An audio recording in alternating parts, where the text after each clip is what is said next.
एक ऐसा लड़का जो भगवान के बनाए पंच तत्वों को कंट्रोल कर सकता है, यानी हवा, पानी, यहाँ तक कि बिजली को भी कंट्रोल कर सकता है। इतना ही नहीं, वो अपनी शक्तियों से इंसानों को मारना चाहता है और एक लड़के को तो सच में बिना छुए मार देता है। लेकिन ये लड़का क्यों इंसानों को मारना चाहता है और इस लड़के को ये कमाल की शक्तियाँ कैसे मिली और ये लड़का इन शक्तियों से और क्या क्या कर सकता है, चलिए जानते हैं। कहानी की शुरुआत में हमें एक जंगल दिखाया जाता है जो नॉर्वे नामक देश में है और जंगल में भटकता एक आदमी जिसकी हालत भिखारी से भी बदतर है और इस लड़के का नाम एरिक है। और एक रात एरिक किसी वजह से कांप रहा होता है और देखते ही देखते उसके आस पास वाले पेड़ों में आग लग जाती है और एरिक नहीं जानता कि ये पावर्स उसे कैसे मिली और ना ही एरिक को ये पावर्स कंट्रोल करना आता है। और जब भी वो बिजली की पावर्स का इस्तेमाल करता है तो उसका शरीर भी जल जाता है और ये घाव एक आम इंसान की तरह ही बढ़ते हैं।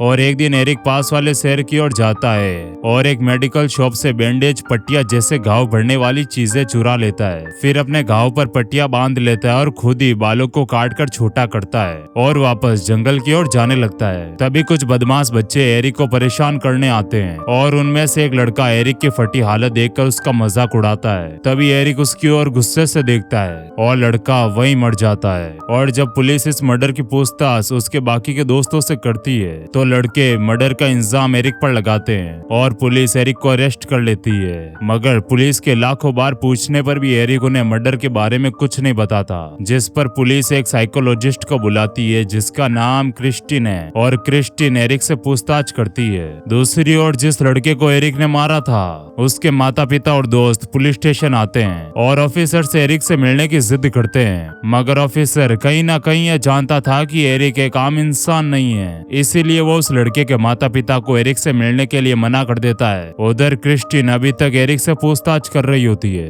तभी एरिक टेबल पर पड़े पानी के गिलास में से पानी को कंट्रोल करता है। यह देखकर क्रिस्टिन समझ जाती है कि एरिक के पास सुपर पावर्स हैं। फिर वो क्रिस्टिन को अपने हाथों की बिजली से टेबल जलाकर दिखाता है जिससे उसके हाथ भी जल जाते हैं और धीरे धीरे एरिक इस कमरे को जलाने लगता है। तभी एरिक को एक हेलीकॉप्टर की आवाज सुनाई देती है जिसे सुनकर एरिक दर्द से चिल्लाने लगता है और अनजाने में पुलिस स्टेशन की बिजली उड़ा देता है। और जब हेलीकॉप्टर की आवाज आना बंद हो जाती है तो एरिक शांत हो जाता है। दरअसल उस हेलीकॉप्टर से यूएसए के कुछ पुलिस ऑफिसर आए हैं जो एरिक को यूएस ले जाना चाहते हैं क्योंकि एरिक यूएस का नागरिक है और उसे बेहोश करके पुलिस हेलीकॉप्टर से उसे ले जाने लगती है। फिर जब एरिक को होश आता है तो उसे हेलीकॉप्टर की आवाज से तकलीफ होने लगती है जिससे अनजाने में एरिक की शक्तियां बेकाबू हो जाती है और वहाँ तूफान आ जाता है और हेलीकॉप्टर पर बिजलियां गिर जाती है जिससे हेलीकॉप्टर बंद हो जाता है और सीधा एक नदी में गिर जाता है। और इस हादसे में एरिक खुद को और लेडी ऑफिसर की जान बचा लेता है जिसका नाम हैथवे होता है। फिर पुलिस उस हादसे वाली जगह पर पहुंचती है जिसमें 3 लोग मारे गए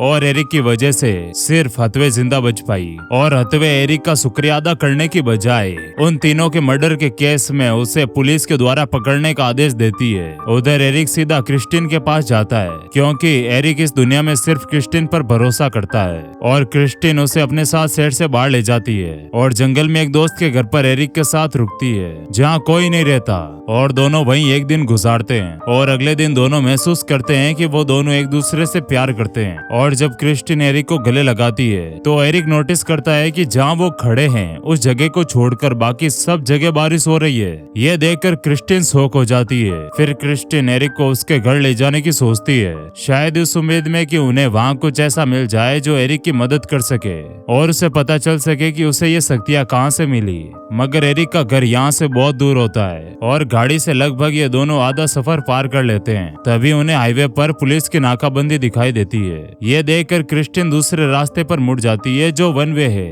और उसकी गाड़ी के आगे एक ट्रक चल रही होती है जिसे क्रॉस करने के चक्कर में उनका एक्सीडेंट होने से बाल बाल बच जाता है। मगर एरिक ट्रक के हॉर्न से अपना कंट्रोल खो देता है और पूरी गाड़ी पर बिजलियां गिर जाती है और गाड़ी की ये हालत हो जाती है। फिर क्रिस्टिन उस गाड़ी को वहीं छोड़कर पीछे आ रही ट्रक से लिफ्ट लेती है और ट्रक वाला इन दोनों को लिफ्ट दे देता है। दूसरी ओर हथवे पुलिस वालों के साथ क्रिस्टिन की गाड़ी तक पहुंच जाती है और जब ट्रक एक ब्रिज से गुजर रही होती है तभी ब्रिज को दोनों साइड से पुलिस द्वारा बंद कर दिया जाता है और पूरी पुलिस फोर्स एरिक को अरेस्ट करने आती है और एरिक ट्रक से बाहर आता है और खुद को शांत करने की कोशिश करता है। तभी दो पुलिस वाले एरिक को अरेस्ट करने आते हैं, जिस पर क्रिस्टिन उन पुलिस वालों को समझाती है कि एरिक की हालत ठीक नहीं है, उसे परेशान मत करो। मगर एक पुलिस वाला क्रिस्टिन को अपने पैर के नीचे दबा देता है। यह देखकर एरिक को गुस्सा आ जाता है और वहाँ चारों तरफ काले बादल हो जाते हैं, जिससे सभी तरफ अंधेरा हो जाता है और एरिक बिजलियों को कंट्रोल करके ब्रिज पर छोड़ देता है और एक बिजली एरिक पर भी गिर जाती है और पुलिस वाले झटके से दूर गिर जाते हैं और क्रिस्टिन छूट जाती है। फिर एरिक कुछ ऐसा करता है जिससे देखकर पुलिस वालों के होश उड़ जाते हैं और हाथवे भी यह नजारा दूर से देख रही होती है। मगर बादलों की आवाज से एरिक का दिमाग दर्द से फटने लगता है, जिससे एक बार फिर वो अपनी शक्तियों पर कंट्रोल खो देता है और हर जगह बिजलियां गिरने लगती है और पुलिस वाले वहाँ से भाग जाते हैं और सभी लोग डर के मारे वहाँ से दूर जाने लगते हैं। ये देखकर क्रिस्टिन एरिक को शांत होने के लिए कहती है, मगर एरिक आज बिजलियां कंट्रोल करना सीख जाता है और लगातार ब्रिज पर बिजलियां गिराता है, जिससे वो खुद भी घायल हो जाता है और बेहोश होकर गिर जाता है। जिस पर वो पुलिस ऑफिसर इन दोनों की मदद करने आता है और एरिक को पास वाले हॉस्पिटल ले जाता है, जहाँ डॉक्टर्स एरिक के शरीर को स्कैन करते हैं और एरिक के घावों को देखकर हैरान हो जाते हैं, क्योंकि इस कंडीशन में एक नॉर्मल इंसान जिंदा नहीं बच सकता और मशीन की आवाज से एरिक को परेशानी होती है और एरिक पूरे हॉस्पिटल की बिजली सप्लाई उड़ा देता है और इस हादसे की वजह से एक बच्चे को कार्डियक अटैक आ जाता है, यानी उसके दिल की धड़कनें रुक जाती है। जिस पर एरिक अपनी गलती सुधारने बच्चे की ओर जाता है। तभी उस लड़की का पिता वहां आ जाता है, जिसे एरिक ने कहानी की शुरुआत में मारा था और ये लड़की का पिता अपने बच्चे की मौत का बदला लेने के लिए एरिक पर गन तान देता है और वहाँ ऑफिसर भी आ जाता है और इस आदमी को शांत होने के लिए कहता है, क्योंकि अगर एरिक को गुस्सा आ गया तो ये आदमी मर भी सकता है। लेकिन एरिक इस बार अपने इमोशन पर कंट्रोल करके उस आदमी से उस हादसे के लिए माफी मांगता है और बच्चे की हालत आदमी को बताता है, जिस पर आदमी गन नीचे कर लेता है और एरिक बच्चे को बचाने आईसीयू में पहुंच जाता है और डॉक्टर्स को साइड में करके बच्चे के सीने पर हाथ रख के एक छोटा सा झटका देता है। ये देखकर बच्चे के माता पिता खुश हो जाते हैं और डॉक्टर्स एरिक की शक्तियों को देखकर हैरान हो जाते हैं। फिर पुलिस ऑफिसर एरिक और क्रिस्टिन को लेकर एरिक के घर जाता है, जहां एरिक की वजह से उसका परिवार मर गया था और उसका घर भी जल चुका था। और जब एरिक अपने घर में घूम रहा होता है तभी अचानक एक जगह एरिक अपने आप बैठ जाता है, जिस पर ऑफिसर और क्रिस्टिन यह समझ जाते हैं कि यहाँ जरूर कुछ ऐसा है जहाँ से हमें एरिक की शक्तियों के बारे में कुछ पता चल सकता है। उधर हथवे एरिक का पीछा करती हुई घर के चारों ओर स्नाइपर को छोड़ देती है और उन्हें ऑर्डर देती है कि जैसे उन्हें कुछ अजीब दिखाई दे वो तुरंत एरिक को मार दे। फिर ऑफिसर उस जगह की खुदाई करवाता है जहां उन्हें एक सुरंग मिलती है, जिसके अंदर जाने पर उन्हें एक प्राचीन काल की भाषा में लिखे पत्थर दिखाई देते हैं और क्रिस्टिन ये भाषा समझ नहीं पाती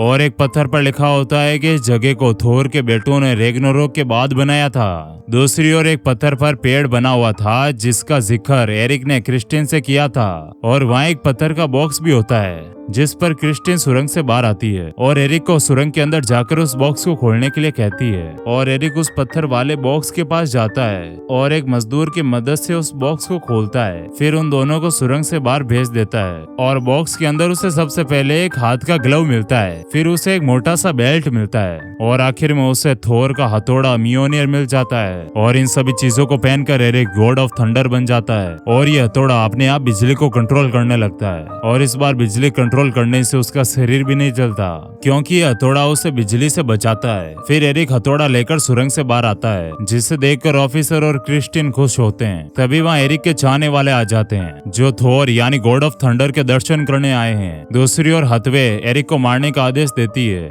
और स्नाइपर एरिक की ओर गोली चला देता है जो सीधा क्रिस्टिन के सर में लगती है और क्रिस्टिन वही मर जाती है, जिसे देखकर एरिक रोने लगता है और गुस्से में चिल्लाता है, जिससे सभी बादल गरजने लगते हैं। तभी स्नाइपर एक और गोली चलाता है जो एरिक के टच तक नहीं होती। फिर एरिक हथौड़े को बादलों के बीच फेंकता है और हथौड़ा सारी बिजली सोख कर एरिक के पास वापस आ जाता है और एरिक सब पर हथौड़े से बिजलियां गिराता है और कई लोग मौके वारदात पर मारे जाते हैं और पूरी दुनिया में यह खबर फैल जाती है कि थोर के वंशज धरती पर आ चुके हैं और सरकार एरिक को एक आतंकवादी घोषित कर देती है और यह अनोखी कहानी यहीं पर खत्म हो जाती है।